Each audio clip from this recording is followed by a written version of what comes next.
Gente, hoje eu vou contar uma história pra vocês bizarra, um pouco longa, mas eu sei que vocês vão querer escutar. Ai, respira fundo.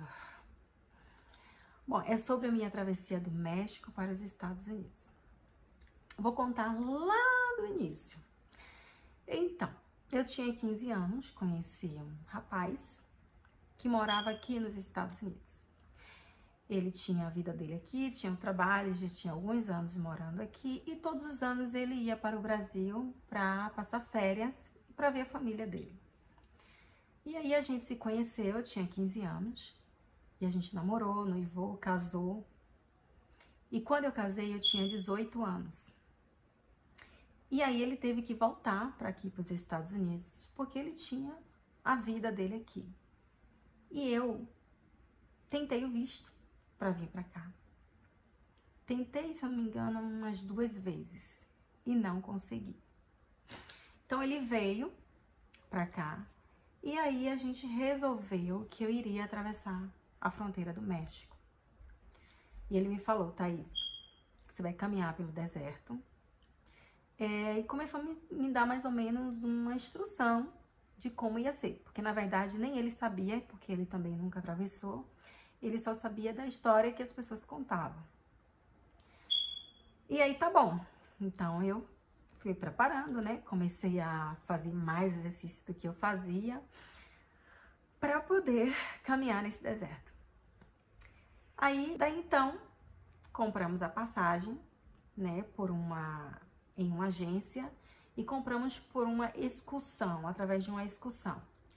E aí tava tudo certinho ali, o hotel que eu ia ficar, tudo, né, anotadinho ali. E tá, eu viajei. Aí eu fui pra São Paulo. Chegando em São Paulo, né, é a primeira vez que eu viajei sozinha, muito assustada, não fazia ideia pra onde eu ia, o que eu tava fazendo, não fazia ideia de nada. E aí entrei no avião e tal, e aí a mulher da agência falou assim: olha, se você não souber, você vai seguindo o pessoal, onde eles forem você vai. E foi exatamente o que eu fiz. Aí eu fui seguindo o pessoal e tal. Entrei no avião. Quando eu entrei no avião, passou alguns minutos, o piloto falou: olha, tá acontecendo, tem um probleminha aqui no avião, mas nós vamos pousar no Rio de Janeiro. Tava em São Paulo, né? A gente já tava voando pra Cancún. E ele falou: nós vamos pousar no Rio de Janeiro porque teve um probleminha. E nesse probleminha, quando o avião pousou, nossa, um monte de carros de segurança com aquelas luzes, sabe, colorida, ficou ao redor do avião. E eu super assustada, não sabia o que estava acontecendo. Mas eu olhei e imaginei, gente, é uma coisinha, não é nada demais. E tem esses carros todos aqui, imagina se fosse uma coisa pior, como seria. Mas o que tinha acontecido? O avião não tinha radar. O que significa? Que nós iríamos para qualquer lugar e no final não iríamos para lugar nenhum. Iríamos morrer, porque o avião não iria chegar ao destino final. Aí então a gente pousou lá, eles colocaram radar no avião e seguimos para Cancún. Quando eu cheguei em Cancún, que fui passar pela imigração no aeroporto, para entrar em Cancún, o agente de imigração me perguntou o que eu iria fazer lá, em que hotel ia ficar. Então eu passei toda a informação para ele que eu tinha. E quando ele checou o hotel que eu ia ficar, o meu nome não estava na lista do hotel. Aí ele achou que eu estava mentindo, que eu não iria para Cancún, para me divertir, como eu falei que estava de férias. Então eles me colocaram detida até que saísse um voo para o Brasil. Então eu fiquei lá 6 horas sentada dentro daquela sala. E aí chegou a hora do voo para o Brasil.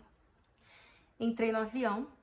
Sabe que esses aviões de voos internacionais, eles são bem grandes. Então eles têm 3 poltronas no meio, 3 poltronas de um lado e 3 do outro.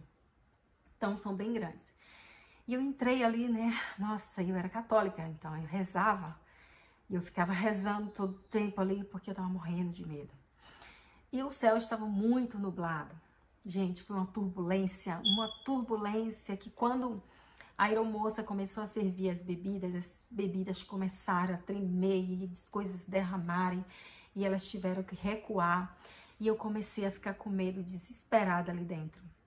Muito assustada, eu sozinha. Sozinha que eu falo, né? Viajando sozinha. E aí, fui para São Paulo. E aí a gente ligou para agência, né? Porque a agência teria que colocar o meu nome no hotel, porque foi tudo combinado desse jeito. E eles não colocaram o meu nome. Então, foi por culpa deles que eu não entrei lá em Cancún. E aí eu voltei, a gente conversou com o pessoal da agência para que eles pagassem novamente uma passagem para mim de São Paulo para Cancún. E eles disseram que não ia pagar a passagem, a gente entrou em discussão e a gente disse para eles que ia processar a agência. Enfim, eles decidiram pagar uma passagem para mim de Salvador até Cancún. Aí eu fui novamente para Salvador, fiquei uma semana lá. Depois de uma semana eu fui para Cancún novamente. Daí eu consegui entrar e o meu esposo estava lá me esperando. Aí a gente foi para o hotel, né? E ficamos, acho que uns 5 dias nesse hotel.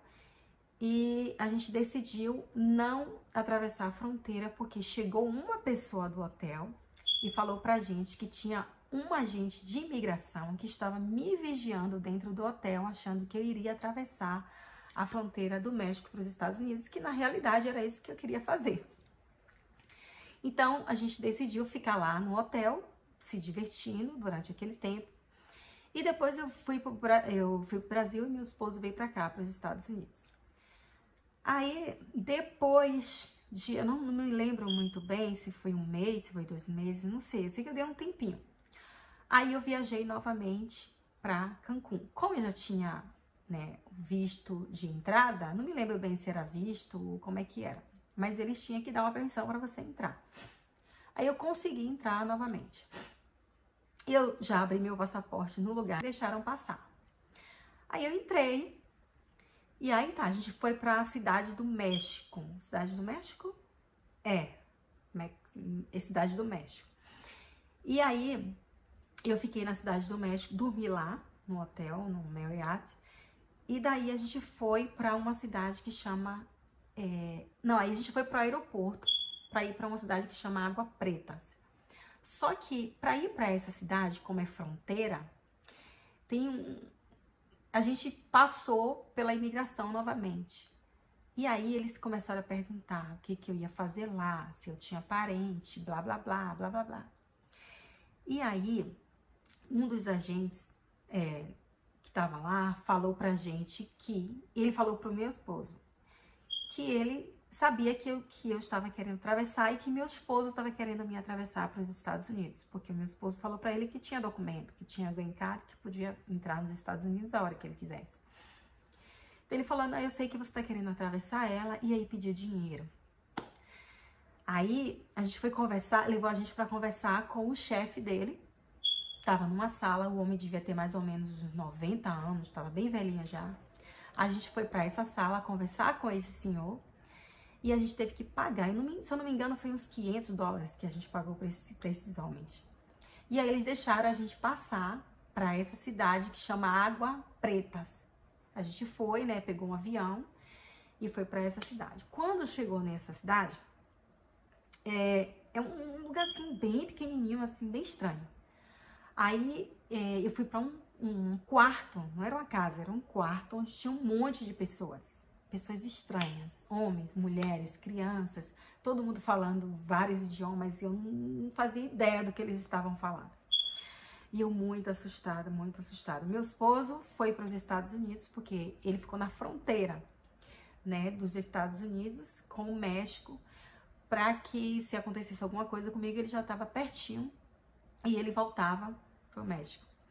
Aí eu fiquei lá sozinha, desesperada, assustadíssima. Aí o que aconteceu? No outro dia, a gente dormiu nesse lugar.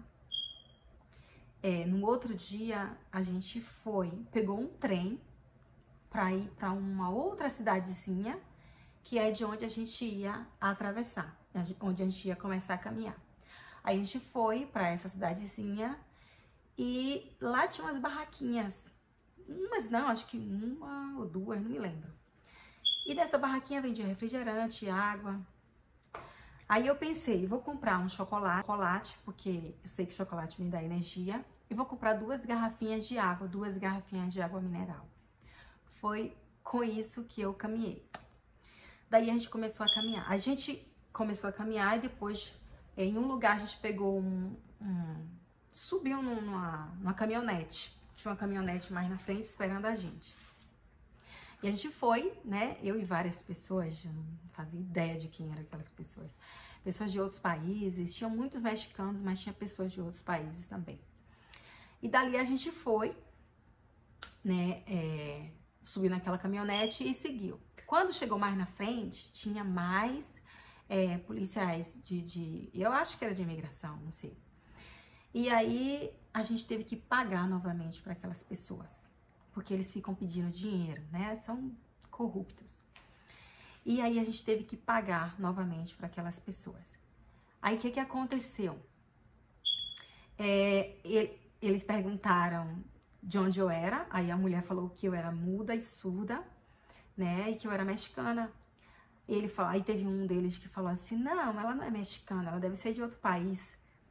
E aí tá, então a gente tirou o dinheiro, pagou pra eles, não me lembro se foi $200, porque eu não me lembro quanto foi. Entre cada um, né, deu mais ou menos esse valor. A gente pagou pra esses policiais e continuou seguindo. Aí chegou em um certo local, a gente desceu dessa caminhonete e foi caminhando. Foi aí que começou a caminhada.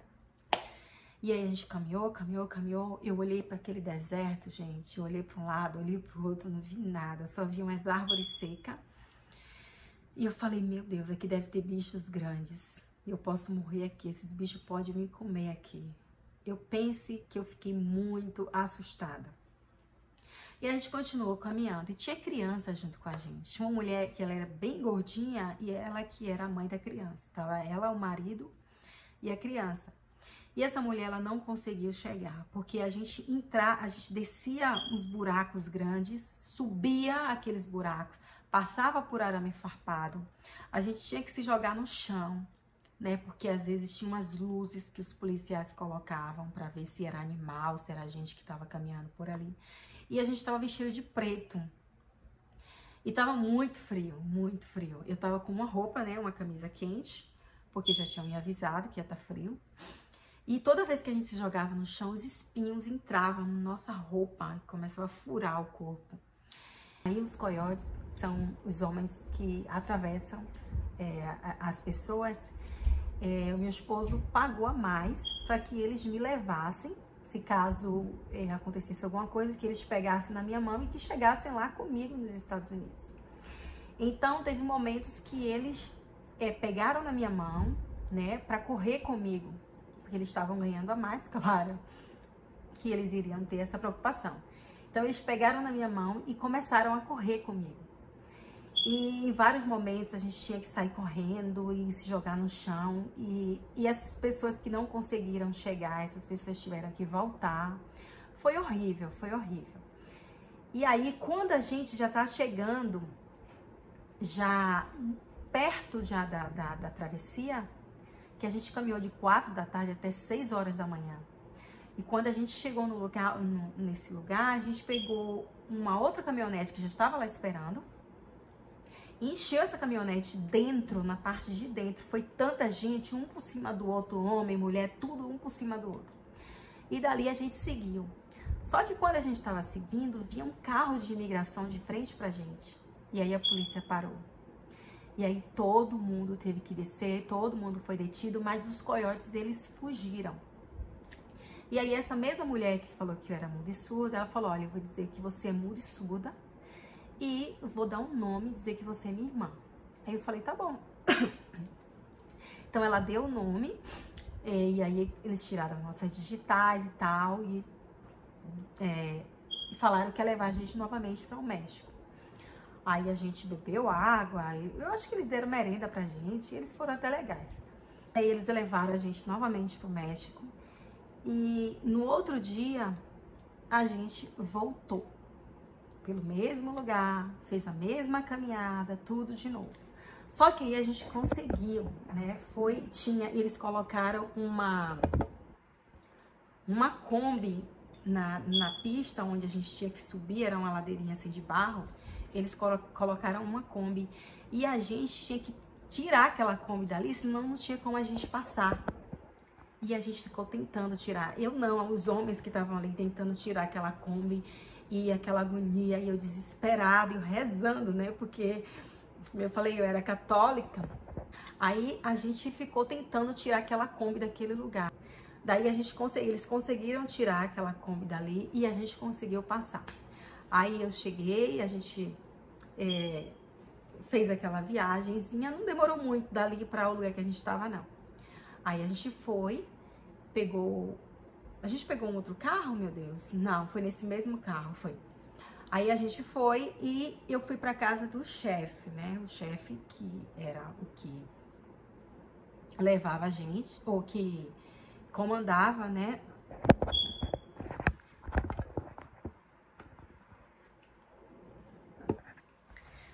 Aí a gente foi e aí eu fui para casa do chefe. Meu esposo já estava lá esperando, né? E eles levaram a gente para lá. E quando chegou lá, nossa, eu cansada, muito suja, parecia um barro em pé. Aí a esposa dele falou que eu podia tomar banho, eu tomei banho, o banheiro ficou sujíssimo, tinha muita lama no chão depois que eu tomei banho. E aí me deram comida e dali a gente seguiu para o nosso destino final. Eu ia sair dali para Ohio. Eu estava na cidade, eu estava em Phoenix, eu estava no Arizona, né? E aí a gente saiu dali, só que eu não podia pegar um avião para ir para Ohio, para Cleveland, para onde eu ia morar. Aí a gente resolveu, conversamos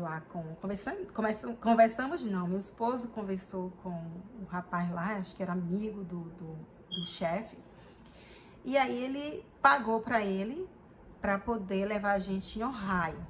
Nisso a gente viajou mais 2 dias. A gente viajou mais 2 dias de carro para chegar lá. E enfim, a gente conseguiu chegar, gente. Isso foi num tempo que caiu as Torres Gêmeas. Isso foi em 2001, quando teve o atentado que derrubaram as Torres Gêmeas. Eu levei 5 dias nesse percurso todo do Brasil até os Estados Unidos, eu levei 5 dias. E parecia que cada dia eu perdia 1 quilo, porque eu cheguei muito magra nesse lugar, muito magra mesmo. E muito, assim, eu fiquei super assustada. E assim, eu venho dar um conselho para as pessoas que tentam ou que querem fazer isso. Que não tente, que não faça. É horrível, é muito ruim, é muito assustador. E não é só para mulher, é para homens também. É muito assustador, é terrível, gente. É terrível. E a pessoa pode morrer ali naquele lugar. Eu já ouvi casos que os coiotes largaram as pessoas lá, entendeu? Porque eles já ganharam dinheiro. Eles, assim, eu acho que eles recebem uma parte antes e depois recebem a outra parte, né? Mas eles, né, eu já ouvi casos desses e não é bom, é terrível, é terrível.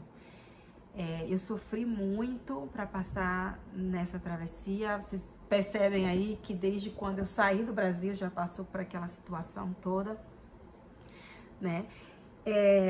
Foi horrível, mas graças a Deus foi uma experiência que hoje eu posso contar para você que tem vontade de fazer isso. Eu aconselho a qualquer pessoa que não faça, que não tente fazer, né? Eu sei que muita gente arrisca porque quer um futuro melhor, quer uma vida melhor. E aqui nos Estados Unidos, mesmo uma pessoa não tendo documento, ela consegue ter uma vida melhor do que no Brasil. Mas é ruim demais. Eu também fiquei aqui legal. E eu não podia trabalhar legalmente. Eu até trabalhei num restaurante que meu esposo trabalhava. guardava casacos, ganhava até um dinheirinho bom. Mas eu não podia trabalhar legalmente, eu vivia muito assustada.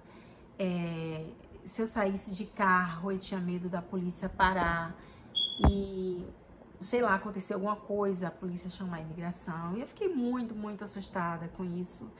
Hoje, graças a Deus, eu vivo aqui com o meu green card. Não foi naquele tempo, eu voltei pro Brasil, eu fiquei aqui uns 2 anos e 6 meses. Aí eu voltei para o Brasil, né? Eu tive uma filha nesse período. Aí eu voltei, né, para o Brasil para ver minha família, achando que, porque eu tinha uma filha, que eu ia conseguir voltar novamente para cá. Mas não foi nada disso, eu não consegui voltar e eu fiquei no Brasil por muito tempo. Principalmente porque, como essa mulher deu nome para mim, né, e disse que eu era mexicana e tudo mentira, não foi... Eu não era mexicana, meu nome não era esse, eu não era mundo e surda. Então, isso tudo ficou arquivado lá na imigração e todas as vezes que eu tentei outra vez o visto, eu não consegui mais, eu fiquei impossibilitada de vir para os Estados Unidos. Mas hoje eu tô aqui para a glória de Deus e eu posso contar para vocês, né, que é o meu testemunho. Eu já até fiz um vídeo falando sobre isso, falando sobre o meu testemunho de como que eu cheguei aqui nos Estados Unidos, porque eu não podia vir, eu não poderia vir, eu não iria mais conseguir, né, entrar aqui nos Estados Unidos. Mas hoje eu tenho o meu green card, hoje eu vivo aqui, eu posso viver aqui permanente, eu posso me tornar cidadã americana. E eu posso também contar este testemunho para vocês em outro vídeo. Se vocês quiserem que eu conte, comenta aí embaixo que eu vou contar para vocês o meu testemunho de como que eu consegui o meu green card, como que eu cheguei até aqui. Gente, se vocês gostaram da história, por favor, comente. Se vocês têm alguma dúvida, pode perguntar, tá? E fiquem com Deus. Um beijão para vocês e muito obrigada por ter escutado a minha história. Tchau, até a próxima.